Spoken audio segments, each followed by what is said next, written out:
सबसँ पहिने आजुक दिन जाहि अध्यायक लऽ कऽ हम उपस्थित भेल छी ताहि अध्यायक विषयमे अहाँके हम बता दैत छी। ई अध्याय थिक 26। ई अध्याय मत्तीक रचल सुसमाचारक सबसँ पैघ अध्याय थिक। मुदा एहि अध्यायके किछु भागक अध्ययन हमरा लोकनि आजुक दिन करब आ जे बचि जाय तकर दोसर दिन करब। सबसँ पहिने हमर स्वागतमे हम अहाँके अपन अभिवादन दऽ रहल छी जे प्रभु यीशु मसीहके नाममे एहि कार्यक्रममे हम अहाँके स्वागत करैत छी। हम बड्ड उत्साहित छी जे अहाँ ई कार्यक्रमक सुनि कऽ हमरा एहिठाम पाती लिख रहलहुँ हेँ। तहन आजुक कार्यक्रममे आरम्भ करयसँ पहिने हम एकटा छोट प्रार्थना कऽ लै छी, तहन आगाँ बढ़ब। हे कृपालु दयालु परमेश्वर, हे परम अनुग्रहकारी परमेश्वर, प्रभु जी अहाँ बड्ड महान छी। प्रभु हमरा सभक ऊपर प्रभु अहाँ दया करू। अपन ज्ञानसँ प्रभु हमरा सभके अहाँ परिपूरित करू, जाहिसँ प्रभु अहाँके ज्ञानक बुझैमे हमरा लोकनि सफल भऽ सकी। हमर श्रोता भाइ बहिनमे सँ जे केओ कोनो तरहक बातसँ परेशान छथि, प्रभु जी हुनक परेशानीके अहाँ दूर कऽ दियौक। एहि छोट प्रार्थनाके हम अपन उद्धारकर्ता यीशु क्रिस्तके नामसँ माँगि रहल छी, आमीन। हम एहि बातक लेल बड्ड धन्यवादित छी कि प्रभु यीशु मसीहके वचन अहाँ सब खूब हृदयसँ सुनि रहल छी। धार्मिक अगुआ लोकनि चाहैत रहथि जे ओ प्रभु यीशु मसीहके पकड़वा देख, मुदा ओ एहि काजमे तुरन्त सफल नहि भेलाह। क्रूसक गाथामे अहाँके ऊपर प्यार अछि, वा एना कहियौ कि क्रूसक गाथामे हमरा सभक लेल उद्धार लुकायल अछि। तैँ ओ सब एतेक जल्दी सफल नहि भेलाह कि ओ प्रभु यीशु मसीहके पकड़वा देख। मुदा जहन प्रभु यीशु मसीह एहि सबटा बातक बतौनाइ समाप्त कयलथि तऽ ओ अपन शिष्य लोकसँ बाजऽ लागल। 26 अध्यायके 1 पदमे, अहाँ तऽ एहि बातक जानिते छी जे 2 दिनक बाद फसहक पबनी आबि रहल अछि और मनुखक पुत्र क्रूसक ऊपर चढ़ाबैके लेल पकड़ावल जेताह। एहि बातक ओ दोसर पदमे बता रहल छथिन। जेना अहाँके हम बहुत बेर कहलहुँ हँ कि प्रभु यीशु मसीह अपन मृत्युके विषयमे बेर बेर भविष्यवाणी करैत छथि कि हुनका लोग पकड़ि लेते आ क्रूसक ऊपर चढ़ा देतिक। अब आउ और एकटा बातक हमरा लोकनि पढ़ी जे बड्ड रुचिकर अछि। ओ थिक कि प्रभु यीशु मसीह एहि बातक बहुत पहिनहिएसँ जहन जानते रहथिन तहन किएक ओ यरूशलेममे प्रवेश करलखिन। विद्वान सब कहैत छथि किएक तऽ प्रभु यीशु मसीहके देही धारण एहि दुआरे भेले रहनि कि ओ मनुष्य जातिके लेल अपन प्राण दैत। एहिके लेल ओ खुशीपूर्वक यरूशलेममे प्रवेश करलखिन। देखियौ कतेक सरल भाषामे एहि बातक उत्तर एहिठाम हमरा सबके भेटैत अछि। तहन महायाजक और प्रजाके पुरनिया लोकनि महायाजकक जे कैफा ओतऽ रहथि हुनका लग ओ सब गेलाह आ आपसमे ओ विचार करऽ लागल जे धोखासँ यीशुके पकड़वाबैक। एहि बातक ओ सब मंतव्य करनाइ आरम्भ कऽ देलखिन। एहि बातक अहाँ 4 पदमे पढ़ि देखलहुँ हैं। ओ सब अब एहि विचारमे रहथि कि प्रभु यीशु मसीहके नीचाँ नहि देखाबी, मुदा पकड़ि कऽ हुनका मरवाइए दियनि। मुदा ओ कहलनि कि जे पबनीके कालमे नहि कारणे एना नहि हुएक जे लोक सब सुनि कऽ बवाल मचा देक। एहि द्वारा ओ सब चुप रहथिन। जहन प्रभु यीशु मसीह वह एना कहियो एहि सबटा बातक जान गेलखिन तहन ओ विचार करनाइ आरम्भ करलखिन। 6 पदम हमरा लोकनि देखैत छी कि जहन प्रभु यीशु मसीह बैतनियामे समौन पतरसक घरमे छलाह। दोसर पदमे प्रभु यीशु मसीह बाजि रहल छथि जे ओ अपन प्राण दिअ पर छथि। ई 6म बेर रहैक जहन प्रभु यीशु मसीह अपन मृत्युके विषयमे अपना शिष्य लोकक बता रहल छथि, मुदा धार्मिक नेता हुनका पकड़वा देतेक आ हुनका मरवा देतेक। यहू बातक ओ अपन मुखसँ स्वयं गवाही दऽ रहल छथिन। एहि बातक हमरा लोकनि एहिठाम देख रहल छी। तहन एक स्त्री संगमरमरक पात्रमे लऽ कऽ बहुत कीमती इत्र हुनका लग अयली आ जहन ओ भोजन करबाक लेल बैसल छलाह तहन ओ हुनक माथके ऊपर उड़ैल देलखिन। एहि बातक हमरा लोकनि 7 पदमे देख रहल छी। बेतनिया प्यारक घर कहाबैत अछि। प्यारक जगह रहैक आ यरूशलेम घृणाक घर कहावल गेल अछि, किएक तऽ ओतयक लोग जतेक भविष्यवक्ता सब रहै हुनका मारैत रहै आ तकर बेइज्जती सेहो करैत रहै। सै पूर्व में एहि बातक बतायल गेल छैक। बेतनिया में ठहरल छलाह। ई घटना समनों के घर में भेल रहैक, जे कोढ़ी छलाह। ओ सब किएक हुनका समनों कोढ़ी के घर में रहत, आजुक दिन में एकटा बड़ पैघ प्रश्न थिक। जँ केओ एहि बातक जानैत छथि तऽ परमेश्वरक ऊपर अहाँ एहि बातक लऽ जा सकलहुँ हेँ। वएह अछि जे चंगाई करैवला परमेश्वर छथि, मुदा एहि बातक ओ जानैत रहथिन। तहन ओ समौन पतरस जे कोढ़ी छलाह हुनके घर में एहि सबटा बातक ऊपर मंतव्य करैत रहथिन। एहिठाम हमरा लोकनि देख रहल छी कि समौन पतरसक भागीदारी सेहो यीशु मसीह संगे एहिठाम भऽ रहल छनि। एहि बातक युक्ति सेहो एहिठाम देखायल गेल छैक। 8 पद में एना बतायल गेल छैक, ई देख कऽ हुनक शिष्य लोकनि तमसा गेलखिन और बाजऽ लागलखिन जे एकर किएक सत्यानाश कयल गेलैक। आब एहिठाम एहि बातक ऊपर कनिक बुझलहुँ, एना कहियो के बुझि सकलहुँ हँ जे प्रभु किएक अहाँक संग एतेक नेह बढ़ाबैत छथि, मुदा हमरा लोकनि हुनका संगे नेह किएक नहि राखैत छी। पद 9 में एहि तरह बतायल गेल छैक, एहि वस्तुक तऽ नीक दाम में बेचल जा सकैत, कंगालक बीच में बाँटल जा सकैछ, मुदा ई प्रभुक ऊपर एतेक कीमती इत्रक किएक खत्म कऽ रहल छथिन। ई बात एकदम ठीक रहैक। एहि तरह कहल जा सकैछ जे मुदा ओ सब एहि तरह एहि बातक नहि बुझलखिन। ई जानलाक बाद प्रभु यीशु मसीह हुनका से कहलनि जे ई स्त्री किएक अहाँ सता रहल छी, ओ हमरा संगे न्याय कयने छथि। एहिठाम प्रभु यीशु मसीह बता रहल छथिन कि मनुष्य जाति के प्रथम काज अछि परमेश्वरक प्रसन्न करनाइ, तहने कोनो दोसर काज अछि। किएक तऽ पिता परमेश्वर मनुष्य जातिक सृष्टि एहि द्वारा कयने रहथिन जाहिसँ ओ सब दिन हुनक गुणानुवाद करैत रहैक। एहि बातक अहाँ यशायाक पोथी में पढ़ि सकलहुँ हैं। जँ अहाँक लग पवित्र पोथी बाइबिल अछि तऽ एहि बातक अहाँ सत्यापन पढ़ि कऽ करि सकलहुँ हैं।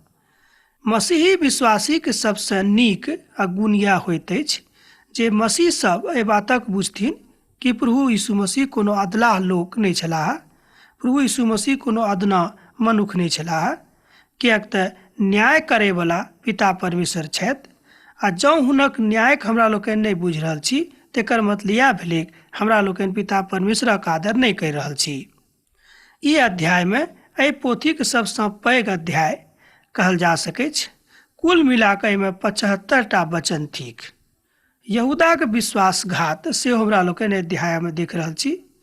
यहूदा इस्करियोती हुनक 12 चेला में से एक रहथि, जे महायाजकक लग गेलाह और हुनका से पूछलखिन। 14 पद अहाँ देख सकलहुँ हैं, जे हम अहाँक हाथे जँ हुनका पकड़वा देब तऽ अहाँ हमरा की देब। ओ हुनका 30टा चानीक सिक्का तौल कऽ दऽ देलखिन। एहि बातक अहाँ 15 पद में पढ़ि सकलहुँ हैं। यहूदा ताहि काल में यीशु के पकड़वाबैके मौका खोजऽ लागलखिन। एहि बातक हमरा लोकनि 16 पद में देख रहल छी। शैतान यहूदा के दिल में आ हुनक मस्तिष्क में काज कऽ गेलैक आ एना कहियो हुनका ऊपर आबऽ लागलकै, मुदा ओ बुझि गेलखिन कि आब शैतान यहूदा के माथ पर आबि गेल छथि आ पकड़वाबे के फेरा में सेहो लागि गेलखिन।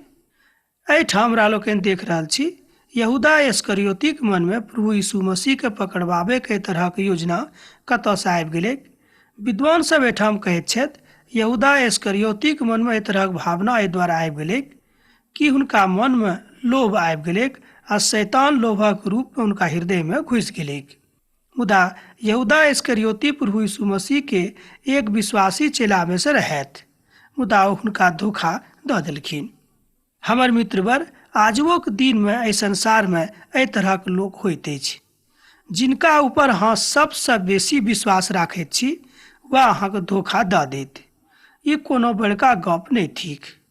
यहू बातक प्रभु यीशु मसीह यहूदाक जिंदगीसँ हमरा सभक दिखाबैके प्रयास करैत छथि। एक गोटे कहलनि कि हम जाहि आदमीके बहुत सबसँ बेसी प्यार करैत रहियनि, मानैत रहियनि, वह हमरा धोखा दऽ देलक वा धोखा दऽ देली।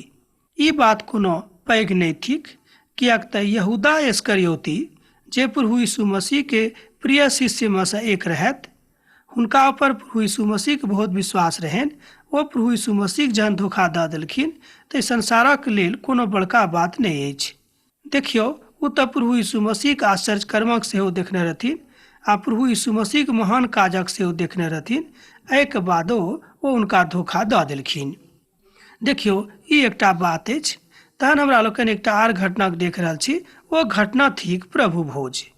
अब प्रभु अपन शिष्य सभक लऽ कऽ ऊपरवला कोठलीमे चलि गेलाह आर ओते ओ एहि बातक घोषणा कयलथि जे अहीँमे से केओ एकटा हमरा पकड़वा देब। अखमीरी रोटीक पाबनिक पहिल रोज यीशुके शिष्य लोकनि हुनका लग अयलाह और ओ यीशुसँ पूछलनि, अहाँ कतऽ चाहैत छी जे हमरा लोकनि फसहक भोज अहाँके लेल तैयार करी। एहि बातक हमरा लोकनि 18 पदमे देख रहल छी। शिष्य सब वएह कयलखिन जे प्रभु यीशु मसीह हुनका सबके कहलखिन, या एना कहियो जे करबाक आज्ञा ओ अपन शिष्य सभक देलखिन। एहि बातक सत्यापन हम 19 पदक पढ़ि कऽ करि सकलहुँ हँ। आब साँझ होबयवला रहैक आर अहाँ कहियो कि साँझीके काल रहैक आ सब केओ ऊपरवला कोठलीमे गेलाह। साँझ भेलाक बाद प्रभु यीशु मसीह अपन 12 चेलाक संग भोजन करबाक लेल बैसलाह। एहि बातक अहाँ 20 पदमे देख सकलहुँ हँ। ई पद पढ़लासँ सत्यापित भऽ जाइत अछि कि ओ काल साँझक रहैक।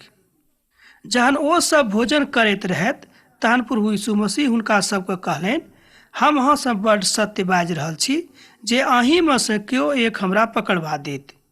एहि बातक अहाँ 21 पदमे पढ़ि सकलहुँ हँ। ई सुनि कऽ ओ सब बहुत उदास भेलाह, एना कहियो पूर्ण रूपेण उदास भऽ गेलाह और सब चेलामे से एक एक कऽ कऽ ई पूछनाइ आरम्भ कऽ देलखिन जे कि ओ हम थिकहुँ हँ। एहि बातक अहाँ 22 पदमे पढ़ि सकलहुँ हँ। अब एहिठाम सब केओ ई पूछनाइ आरम्भ कऽ देलखिन कि प्रभु हम थिकहुँ हँ। ओ कहलखिन कि हम थिकहुँ हँ, कियाक हुनक 12टा चेला ओहिठाम उपस्थित रहनि। एहि बातक ज्ञान प्रभुके रहनि। प्रभु जानैत रहथिन कि एहीमे से केओ एकटा हमरा पकड़वा देथिन, मुदा एहि बातक ओ तऽ स्पष्टीकरण कऽ देलखिन। हमर मित्रवर, हमर भाय बहिन, हम अहाँसँ बाजि रहल छी, एहि तरहक लोकक कमी संसारमे नहि अछि। बहुत केओ एहि संसारमे छथि कि अहाँसँ दोस्ती करि कऽ अहाँके धोखा दऽ देत, अहाँके बहुत विश्वासी बनि कऽ अहींके संगे धोखाधड़ी करत। एहि तरहक लोकक कमी नहीं छैक। गामों पर अहाँ एहि सब तरहक लोकक देखने होबेक जे वहाँके धोखाधड़ी में आनि देत। यही तरहक मानसिकता यहूदा इस्करियोती के सेहो रहनि। प्रभुक संगे रहि कऽ प्रभुक संग ओ धोखाधड़ी कयलथि। मुदा बहुत केओ एहि बातक कहै छथिन किएक तऽ प्रभु यीशु मसीह के यीशु सूली पर चढ़ैए के रहनि, तैं एहि तरहक ज्ञान हुनका आबि गेलिक, वा एना कहियो कि हुनक माथ एहि तरहक भऽ गेलिक। मुदा ई बात जरूर थिक, लेकिन इहो बात बड़ सत्यक थिक कि यहूदा इस्करियोती प्रभु यीशु मसीह के धोखा दऽ देलखिन। एहिमे कनिको संदेह नहि थिक। हम अहाँसँ बाजि रहल छी कि धोखा देबयवला मानसिकता अहाँ नहि राखू, किएक तऽ प्रभुक दृष्टिमे ई एकटा बड्ड पैघ पाप थिक। जे केओ प्रभु यीशु मसीह पर विश्वास राखैत छथि ओ सत्य बाजैके कोशिश करत। हम अहाँ कहैत छी, अहाँ सत्य बाजैके कोशिश करू, किएक नहि सत्यक कारणे अहाँके जाने चलि जाए। सत्यसँ अहाँ कहियो समझौता नहि करू। पापसँ समझौता जँ अहाँ करबै तऽ बहुत खराब भऽ जायत, आ सत्यक संगे सब दिन अहाँ लागल रहब तऽ बहुत ठीक भऽ जायत। पापक संगे जँ अहाँ मान लियौ समझौता करबै तऽ ई बात अहाँके लेल नीक नहि होइत, किएक तऽ ई बात प्रभु यीशु मसीहके पसन्द नहि छनि। अब हमरा लोकनि देख रहल छी कि प्रभु यीशु मसीह किएक एहि तरहक बात बता कऽ हमरा सभक बता रहल छथिन। एहि तरहक प्रश्न किएक हुनका सभक मनमे, हुनका सभक हृदयमे आबि गेलै, किएक तऽ ओहिठाम हुनक 12 शिष्य उपस्थित रहनि। ओहि सबके मनमे किएक एहि तरहक प्रश्न उठि गेलै कि प्रभु ई हम थिकहुँ। एक एक करि कऽ सब शिष्य बातक बाजलखिन। एहिठाम एकटा बात वा एकटा तथ्य स्पष्ट होइत अछि कि सब केओ जे बाजलखिन हुनक बोलीमे बड्ड विश्वास रहनि कि बात हम नहि करि सकलहुँ हँ। मुदा यहूदा इस्करियोती जे बाजलखिन ओ प्रभु नहि कहलखिन। देखियौ, एहिठाम ई बात बड्ड प्रश्न चिन्ह वाला अछि। जतेक हुनक शिष्य रहन ओ सब कहलखिन कि प्रभु की हम ठिकाऊ हैं। सब केओ एक एक कऽ यह बात करलखिन। प्रभु यीशु मसीह के प्रभु कहलखिन कि यौ प्रभु की हम ठिकाऊ हैं। मुदा यहूदा इस्करियोती हुनका प्रभु नहीं कहलखिन, कियाक तऽ हुनका मन में बहुत पहिनहिए से धोखा देवे के योजना आबि गेल रहेक। मुदा कियाकि घटना हुआ वाला रहेक, यह एकटा बड़ पैघ प्रश्न थिक। प्रभु यीशु हुनका सभक प्रश्नक उत्तर दैत बाजि रहल छथि। देखियो प्रभु की कहलखिन तकरा पर कनिक हमर भाई बहिन ध्यान दियौ। प्रभु यीशु उत्तर देलनि, जे हमरा संगे थाली में जे हाथ देने छथि वह हमरा पकड़वा देत। यही बातक अहाँ 23 पद में पढ़ि सकलहुँ हैं। मनुखक पुत जेना पवित्र शास्त्र में लिखल गेल छैक जा रहल छथि, मुदा ओहि मनुखक लेल हमरा जिनका हाथे मनुखक पुत पकड़वावल जेता वह छथि। वह एहि बातक बता रहल छथिन। मनुखक जन्म भेलैक, कियाक भेलैक? हमरा सभक जन्म एहि द्वारा भेल अछि कि हमरा सब प्रभु गुणानुवाद करी। मुदा हमरा लोकनि परमेश्वरक बिसरा दैत छियै आ ई दुनिया से एतेक जुड़ि जाइत छियै जे लागैए कि दुनिया कहियो हमरा से छूटबे नहि करत। मनुखक जन्म भेलाक बादो, बुद्धि मिटलाक बादो हमरा लोकनि प्रभुक नहि चिन्हैत छी। ई एकटा बड़ गंभीर बात अछि। हम सोझा सोझी कहब कि बड़ दुखक बात अछि। एहि बातक सत्यापन हम पवित्र पोथी में पढ़ि कऽ करि सकलहुँ हैं। तहन हुनक पकड़वावे वाला यहूदा कहलनि, हे रब्बी कि वो हम ठिकाऊ हैं। मत्ती 26 अध्याय के 25 पदक हम पढ़ि कऽ देख सकलहुँ हैं। प्रभु यीशु मसीह कहलनि, अहाँ बाजि चुकलहुँ हैं। प्रभु यीशु मसीह हुनका ओते बाजि देलखिन कि हाँ ई तऽ अहीं ठिकाऊ। देखियो ई जानलाक बादो कि यह हमरा पकड़वा देत, प्रभु यीशु मसीह कियाक नहीं हुनका रोकलखिन? प्रभु यीशु मसीह कियाक नहीं हुनका कहलखिन कई तरह काज अहाँ किया कर रहल छी? एहिठाम ई सबटा प्रश्न बड़ गंभीर अछि। एहिठाम एकटा बात जे बड़ ध्यान देबऽ वाला अछि, ओ बड़ रुचिकर सेहो अछि आ ज्ञान से भरल सेहो अछि। सब केओ प्रभु का प्रभु कहलखिन, मुदा ओ नहीं कहलखिन। अब जो अहाँ एहि बातक स्मरण करबै, अब जो अहाँ एहि बातक मानबै, तहने अहाँ एहि बातक बता सकलहुँ हैं। ओ कहलनि, हम अपन लोक आपका स्मरण राखब जहन हम एहि संसार में दोसर बेर आयब। प्रभु यीशु मसीह एहि बातक सब दिन अपन शिष्यक कहैत छथिन।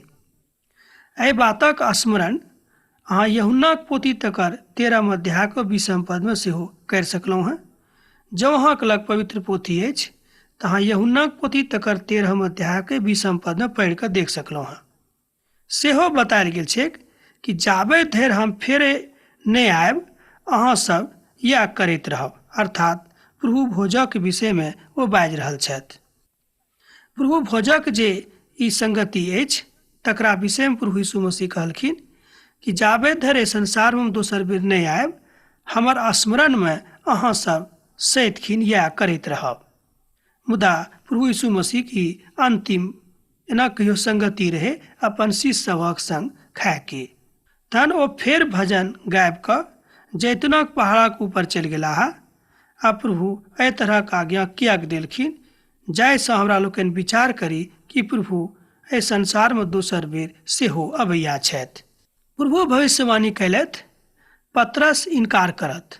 तहन प्रभु यीशु मसीह एहि बातक के भविष्यवाणी करैत छथि कि पतरस हमरा इनकार करत। मुदा पतरस के विषय में जेना हम पहिने कहने छलहुँ हैं, ओ बड़ बजै वाला आदमी छलाह, खूब बजैत रहथिन। ओ एहन कोनो बात नहीं रहे जाय बातक ओ नहीं बाजैत रहथिन। तहन प्रभु यीशु मसीह कहलनि, अहाँ सब आजुए के राति में हमरा विषय में ठोकर खायब, कियाक तऽ धर्मशास्त्र में लिखल अछि, हम चरवाहाक मारब और एना कहियो भेड़ तितर बितर भऽ जायत। एक बेर आरो देखियो लिखल गेल छै जे तकरा पढ़ि रहल छी, हम चरवाहाक मारब और भेड़ तितर बितर भऽ जायत। मुदा हम अपन जी उठलाक बाद सर्वप्रथम गलील प्रदेशक दिस जायब। एहि पर पतरस कहलनि जे अहाँक विषय में सब ठोकर खायत तऽ खायत, मुदा हम कहियो ठोकर नहीं खायब। देखियो कतेक विश्वासक साथ पतरस प्रभु यीशु मसीह सँ कहैत छथि। मुदा प्रभु यीशु मसीह पतरस का की जवाब देलखिन तकरा अहाँ कनिक सुनियो। 34 पद में बतायल गेल छै, एहि पर प्रभु यीशु मसीह पतरसक कहलनि जे आजुए के राति मुर्गा के बांग देबय से पहिने 3 बेर अहाँ हमरा इनकार करब। देखियो पतरसक विश्वास की रहनि कि हम कहियो अहाँके इनकार नहीं करब, मुदा प्रभु के जानैत रहथिन हुनक स्वभावक विषय में। तैं प्रभु कहैत छथि कि आजुक रात 3 बेर अहाँ हमरा इनकार करब मुर्गा के बांग देबय से पहिने। प्रभु यीशु मसीह अपन चेला लोकक एहिठाम बता रहल छथि जे प्रभु यीशु मसीह अहाँके भाई छथि, अहाँके उद्धारकर्ता छथि, अहाँके सब किछु छथि। तैं ओ अहाँके कमजोरी के सेहो जानैत छथि, जेना ओ पतरसक कमजोरी के जानैत रहथिन। पतरस देखियो कतेक विश्वासक साथ कहलखिन हम अहाँके इनकार नहीं करब, मुदा ओ कहैत छथि कि नहीं अहाँ तऽ हमर इनकार जरूरे करब, आ करबे टा नहीं करब, मुर्गाक बांग देबय से पहिने 3 बेर करब। एहि बातक सेहो पवित्र शास्त्र में बतायल गेल छै, आ प्रभु यीशु मसीह एहि बातक घोषणा पतरसक सन्मुखे में करैत छथि, कोनो पाछा में नहीं करैत छथि। हमर मित्रवर, हमर भाई बहिन, एहि बातक ऊपर अहाँ कनिक विचार करके देखियो। मुदा प्रभु यीशु मसीह अपन लोकक लेल सब दिन सब घड़ी तैयार रहैत छथि। एहि बातक ज्ञान हुनको में आबि गेलनि जे केओ प्रभु यीशु मसीह के माननाइ आरंभ कऽ देलखिन।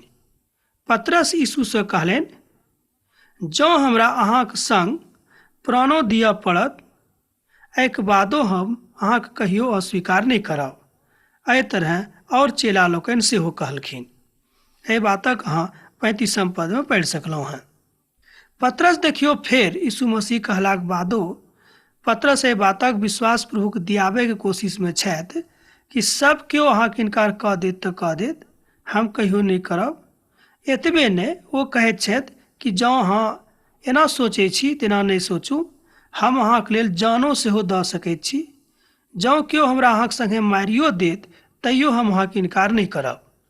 लेकिन प्रभु जे बाजि देलखिन से बाजि देलखिन, किएक तऽ प्रभुक वचन एतेक आसान नहीं छैक आ एतेक छोट सेहो नहीं थिक।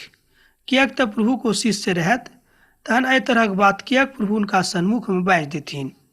एहि बात में पूर्ण रूपेण सच्चाई रहेक, तैं प्रभु यीशु मसीह हुनका मुँहे पर बाजि देलखिन कि आजुए राति अहाँ सब हमरा विषय में ठोकर खायब, आ मुर्गा के बांग देबे से पहिने 3 बेर अहाँ हमर इनकार करब।